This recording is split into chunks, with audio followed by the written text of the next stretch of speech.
पाकिस्तान में एक परिवार रहता है, मुश्ताक अहमद का परिवार, जिसमें उसकी वाइफ और एक बेटी।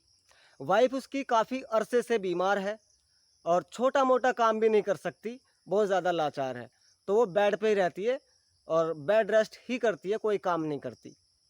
मुश्ताक अहमद एक दिहाड़ी मजदूरी करने वाला एक नॉर्मल इंसान। 22 साल की उसकी बेटी, उसी घर में ये 3 लोग रहते हैं। तो मुश्ताक अहमद ने ऐसा क्या कर दिया कि उसे जेल जाना पड़ा। धीरे धीरे इस बात को लगभग 6-7 महीना हो चुका था जब से ये कृत्य करना शुरू करा मुश्ताक अहमद ने। वो बीमार माँ जब अपनी बेटी को देखती है, उसके हाल चाल, उसके हाव भाव बदलने शुरू हो जाते हैं। वो पूछती है कि बेटा क्या हुआ, तो लड़की डरी सहमी सी वो कुछ बताती नहीं है पहले दिन। दूसरी बार अगले दिन फिर माताजी पूछती हैं कि बेटा बता ना क्या हुआ, और जब हद हो जाती है तो अपनी माँ के गले लग करके पहले तो वो रोती है, बहुत ज़्यादा रोती है, और उसके बाद वो बताती है कि मेरे साथ में गलत हुआ है। मेरा इतना ज़्यादा गलत हुआ है कि मतलब अगर किसी को मैं बताऊं तो मुझे जान से मारने की धमकी दे रखी है, तो मैं इसलिए किसी से बता नहीं पा रही थी। अब मैं प्रेग्नेंट हूं और मतलब 4-5 महीने की प्रेग्नेंट हूं, अब मैं क्या करूं, मुझे मर जाना चाहिए। माँ पूछती है कि बेटा ये कैसे हुआ, कौन है वो दरिंदा जिसने तेरे साथ ये सब किया। तो दोस्तों, उसने जिसका नाम बताया, उसकी माँ की पैरों के ज़मीन जो है पैरों के नीचे से खिसक गई।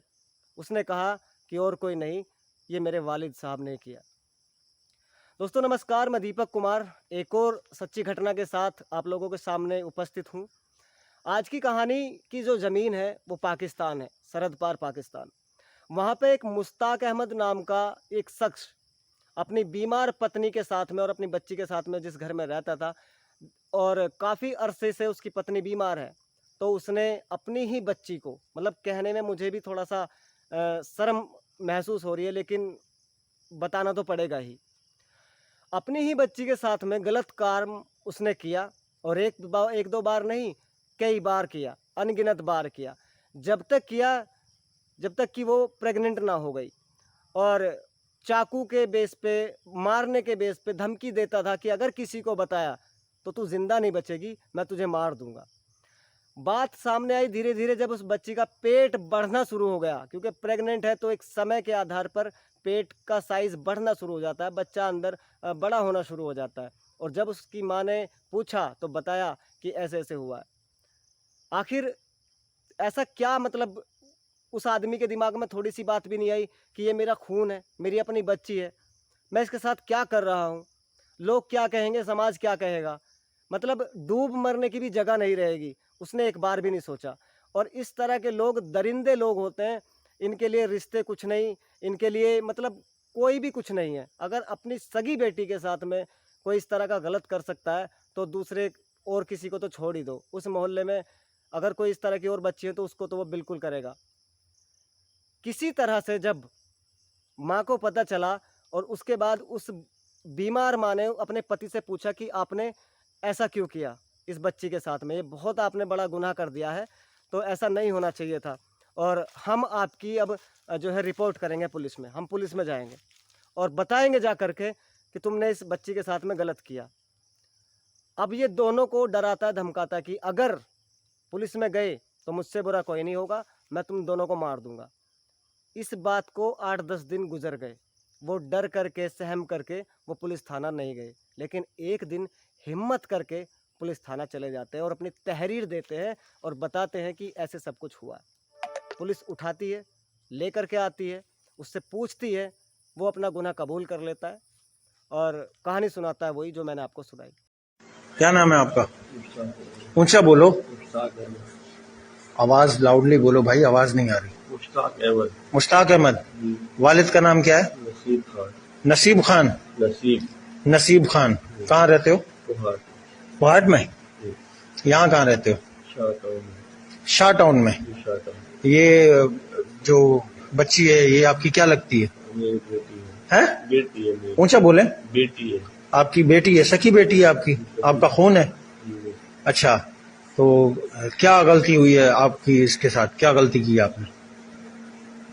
वो मेरी वाइफ बीमार है, मैं उसके साथ हाँ बातचीत करके हाँ, और समय से गलती हो गई। वाइफ बीमार है, आगे क्या कह रहे हैं?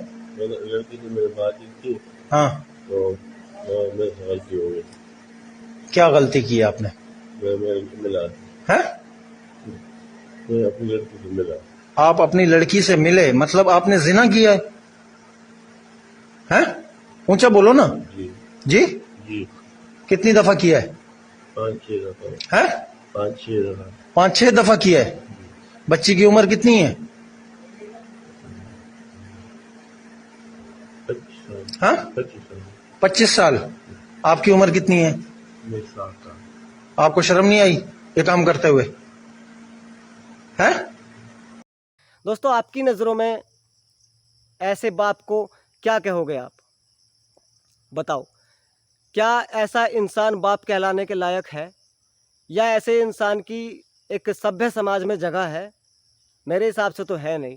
मेरे हिसाब से तो अगर फांसी से भी बड़ी कोई सज़ा होती होगी ना, तो ऐसे इंसान को वो मिलने चाहिए। रिश्तों की मर्यादा को तार तार करने में कोई कसर नहीं छोड़ी। और देखिए, बात हिंदुस्तान की हो, पाकिस्तान की हो, दुनिया के किसी भी देश की हो, बेटी और बाप का रिश्ता वो हमेशा हर देश में एक पवित्र रिश्ता माना जाता है। हर देश के नागरिक समझते हैं, जानते हैं कि ये मेरा अपना बच्चा है, इसके साथ कोई गलत काम नहीं होगा। और अगर किसी ने किया भी तो मतलब मरने और मारने की बात आ जाती है। लेकिन जब कोई दरिंदा, कोई हरामी, कोई गंदी नाली का कीड़ा अपनी ही बेटी के साथ में अपनी हवस को पूरा करे, तो उस आदमी को क्या कहोगे? इस तरह के जल्लाद इंसानों की जगह इस समाज में नहीं है। बताने को तो बहुत सारी बातें हैं, लेकिन इस तरह की वीडियो इसलिए बनाना ज़रूरी होता है। शेयर करो वीडियो, ताकि किसी बच्ची के साथ में इस तरह की चीज़ें हो रही हो तो उसको भी थोड़ा हिम्मत मिले, वो भी कानून का सहारा ले। जो है, किसी से डरने की आवश्यकता नहीं है। आपके लिए कानून है बाकायदा। अगर कोई गलत कर रहा है, चाहे वो रिश्तेदार है या घर का कोई भी है, तो उसको बिना बताए, भले ही वो आपको डरा रहा है, धमका रहा है, भले ही कुछ भी कह रहा है, उसको बिना बताए आप कानून का सहारा लीजिए। अगर इतना डरते हो कि मतलब उससे बता भी नहीं सकते, तो उसको मत बोलो। उससे कहोगे ठीक है, किसी से नहीं बताएंगे। वरना अगर तुम उसके सामने कहोगे कि हम पुलिस में जा रहे हैं, तो हो सकता है कि वो आपको मार दे, है ना, गोली मार दे, चाकू से कत्ल कर दे, कुछ भी कर सकता है। अगर इस तरह की डर में हो आप, तो उसके सामने बोल दो कि हम कुछ नहीं करेंगे, कहीं नहीं जा रहे हैं और हम किसी को कुछ नहीं बताएंगे। लेकिन जैसे ही मौका मिले, आप तुरंत कानून का सहारा लीजिए। कानून सबके लिए सेम है और ऐसे दरिंदों की कहीं पर भी जगह नहीं है, ना तो भारत की धरती पर, ना पाकिस्तान की धरती पर। दोस्तों, इस वीडियो को शेयर करना ताकि कुछ लोगों के काम आए। धन्यवाद। मिलते हैं किसी और नए टॉपिक पर, किसी और नए दिन। तब तक अपना ख्याल रखें, सेफ रहें, घर में भी ध्यान रखें कि किस तरह की चीज़ें चल रही हैं, और अगर कुछ गलत हो रहा है तो उसके खिलाफ आवाज़ उठाएं। शुक्रिया, thank you so very much, thank you for watching.